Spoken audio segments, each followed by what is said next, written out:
Welcome to LRNR classes. Today we are going to learn a new poem of class 5 from unit number 3, and the name of the poem is My Shadow, which is written by Robert Louis Stevenson, So, in this poem, the poet talks about a small child and his shadow. The shadow always follows the child and resembles him from heels to his head. Sometimes the shadow formed is very long in size during the morning hours because the rays of the sun are slanting in the morning hours, and sometimes the shadow formed is very small during the afternoon hours.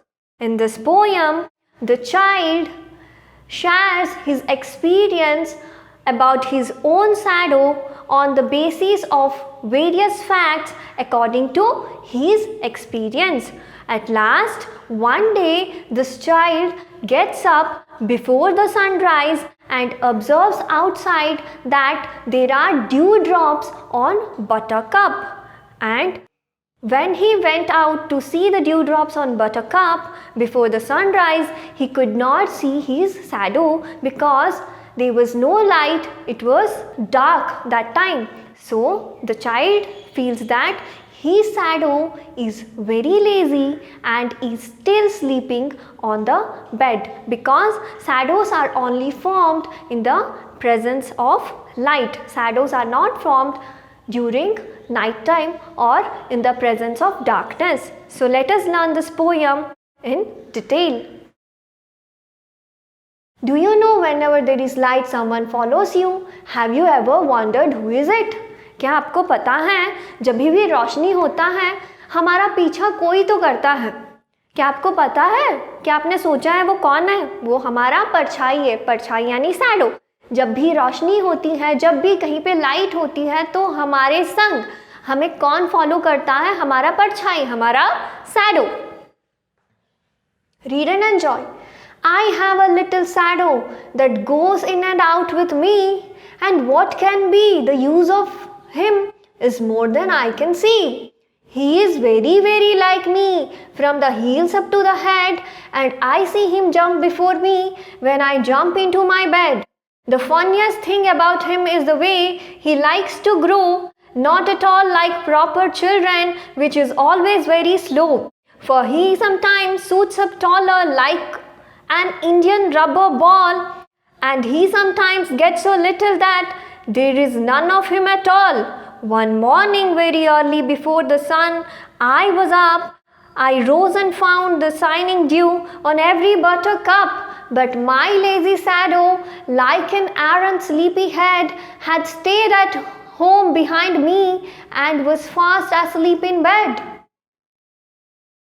I have a little shadow that goes in and out with me. तो बच्चा बोल रहा है मेरा shadow, मेरा परछाई, मैं जहाँ भी जाता हूँ मेरा पीछे पीछे जाता है. मैं अगर किसी कमरे के अंदर जाता हूँ तो वो मेरे साथ वो कमरे के अंदर एंट्री मारता है. अगर मैं कमरे से बाहर निकलता हूँ या कहीं पे बाहर जाता हूँ वो शैडो मेरा पीछा पीछा करता है.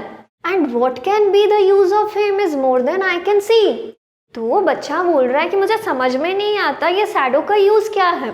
बस मुझे इतना समझ में आता है कि शैडो मेरा पीछा पीछा कर रहा है और मैं उसको हमेशा अपना पीछा करता हुआ देखता हूँ. मैं अपना शैडो को हमेशा देखता हूँ लाइट के प्रेजेंस में. He is very very like me from the heels up to the head. तो वो बच्चा बोल रहा है कि मेरा जो शैडो है पाँव से लेके सिर तक मुझे रिजेंबल कर रहा है, मेरे जैसे ही है. अगर मेरा शैडो है तो मेरा बॉडी का शेप ही वो लेगा. And I see him jump before me when I jump into my bed. तो बच्चा बोल रहा है कि जब भी मैं बेड पे जंप करता हूँ मेरा परछाई मुझसे पहले बेड में जंप करता है. यानी जब हम बेड पे जंप कर रहे होते हैं, ये बेड है, तो हमारा परछाई क्या होता है पहले बेड पे गिरता है फिर हमारा बॉडी जाके बेड पे गिरता है. तो बच्चा बोल रहा है मैं जब भी बेड पे जंप करता हूँ मेरा परछाई पहले बेड पे गिरता है फिर जाके मेरा बॉडी बेड पे रिलैक्स करता है. The funniest thing about him is the way he likes to grow. तो बच्चा बोल रहा है कि सबसे मज़ेदार बात ये जो शैडो का है कि वो जिस तरीके से बढ़ता है, जिस तरीके से शैडो का लेंथ बढ़ता और घटता रहता है. Not at all like proper children, which is always very slow. बच्चों का केस में क्या होता है, बढ़ने के लिए बहुत टाइम लगता है. आपका हाइट बढ़ने के लिए हर एक साल में आपका 1 इंच 2 इंच हाइट बढ़ता है. यानी जब बच्चों का जो ग्रोथ है एक स्टेडी प्रोसेस है, एक स्लो प्रोसेस है. लेकिन शैडो में ये प्रोसेस एप्लीकेबल नहीं है. ये जैसे बच्चे एकदम स्लो एंड स्टेडी प्रोसेस में बढ़ते हैं, शैडो के केस में ये एप्लीकेबल नहीं है. शैडो किसके ऊपर डिपेंड करता है? डे टाइम, आफ्टरनून टाइम और इवनिंग टाइम के सनलाइट के ऊपर डिपेंड करता है. For he sometimes shoots up taller like an Indian rubber ball. तो इंडियन रबर बॉल का मतलब क्या होता है? रबर बॉल को जब आप पिच करके मारोगे एकदम ताकत लगा के तो इमीडिएटली एकदम वो हाइट में उछलेगा. तो बच्चा बोल रहा है कभी कभी शैडो मॉर्निंग आवर्स में क्या होते हैं, सनराइज स्लैंटिंग होते हैं, तो शैडोज जो हमारा शैडो होता है एकदम लेंथी होता है. He sometimes get so little that there is none of him at all. और कभी कभी हमारा शैडो इतना छोटा होता है कि साइज में हमें खुद नहीं दिखता. शैडो कब छोटा होता है? आफ्टरनून आवर्स में क्या होता है, सन यानी 12 बजे आफ्टरनून के टाइम पे सन ठीक हमारे सिर के ऊपर रहता है और उस टाइम पे जो शैडो फॉर्म होता है एकदम उसका साइज छोटा होता है क्योंकि रेज एकदम डायरेक्टली गिर रहे होते हैं. मॉर्निंग और इवनिंग आवर्स में स्लैंटिंग रेज गिर रहे होते हो तो इसीलिए क्या होता है, हमारा शैडो उस टाइम पे लंबा होता है. तो बच्चा बोल रहा है कभी कभी ये शैडो एकदम लंबा होता है, कभी कभी ये शैडो एकदम छोटा होता है. तो यही सबसे मज़ेदार बात है. One morning very early before the sun I was up. बच्चा बोल रहा है एक दिन सनराइज होने से पहले यानी सुबह होने से पहले ही मैं जाग चुका था, बेड से उठ चुका था. I rose and found the shining dew on every buttercup. और मुझे क्या दिखा, हर एक येलो फ्लावर के ऊपर, बटरकप का यानी एक येलो फ्लावर के ऊपर उन्हें क्या दिखा, ओस के बूंदे दिखे जो कि शाइन हो रहे थे. But my lazy shadow like an errant sleepy head. लेकिन अभी सनराइज हुआ नहीं है, सनराइज से पहले ही बच्चा उठ गया है तो यानी डार्कनेस है. डार्कनेस में एकदम शैडो फॉर्म नहीं होता. तो my lazy shadow like an errant sleepy head मतलब कंप्लीटली इनअटेंटिव. तो मेरा जो शैडो क्या है, एकदम इनअटेंटिव है, मतलब फॉर्म ही नहीं हुआ है. He stayed at home behind me and was fast asleep in bed.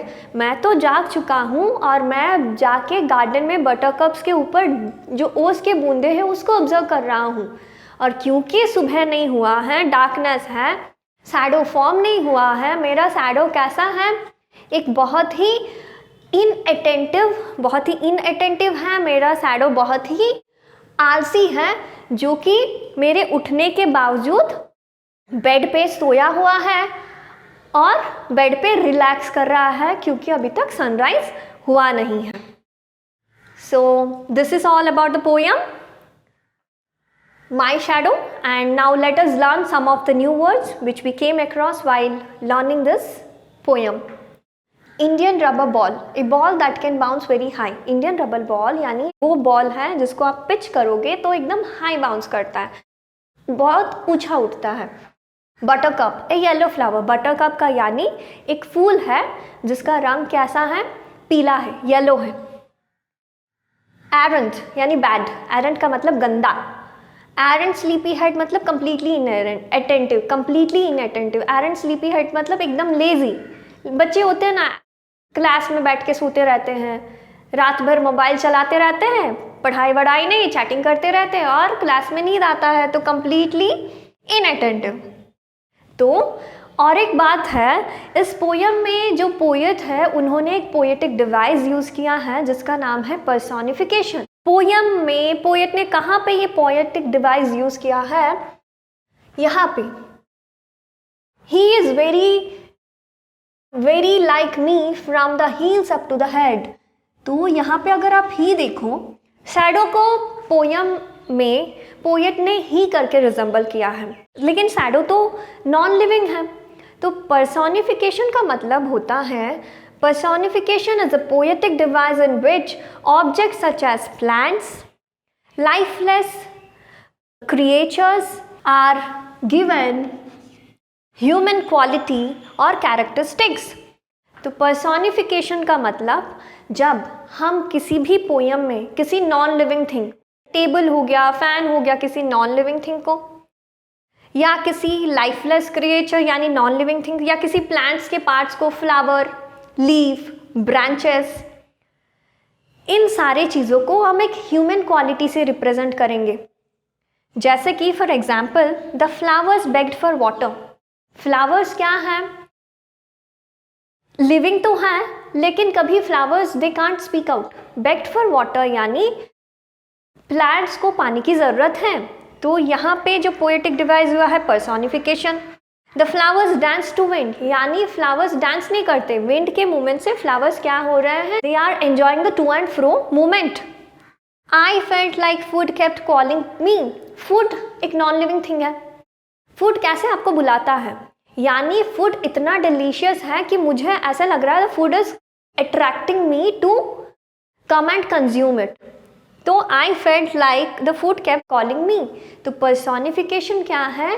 एक पोएटिक डिवाइस है जो किसके लिए यूज़ किया जाता है? नॉन लिविंग थिंग्स के लिए यूज़ किया जाता है, प्लांट पार्ट्स के लिए यूज़ किया जाता है, और उसको क्या दिया जाता है? ह्यूमन क्वालिटी दिया जाता है। यहाँ पे शैडो नॉन लिविंग है, फिर भी उसको ही करके रिप्रेजेंट पोएट ने किया है। He is very very like me from the heels up to the head. So this is all about the poem My Shadow of Class 5 CBSE course from unit number 3. Enjoy this poem. If you get any value from this video, please like and share it to the maximum. And if you are watching our channel for the first time, please subscribe our channel to get the latest educational notifications related to West Bengal Board, Odisha Board, CBSE, ICSE courses. And this channel is providing video content to its viewers in Hindi, Odia, Bengali and English language. So keep sharing, keep learning. Until then, take care, enjoy and thank you.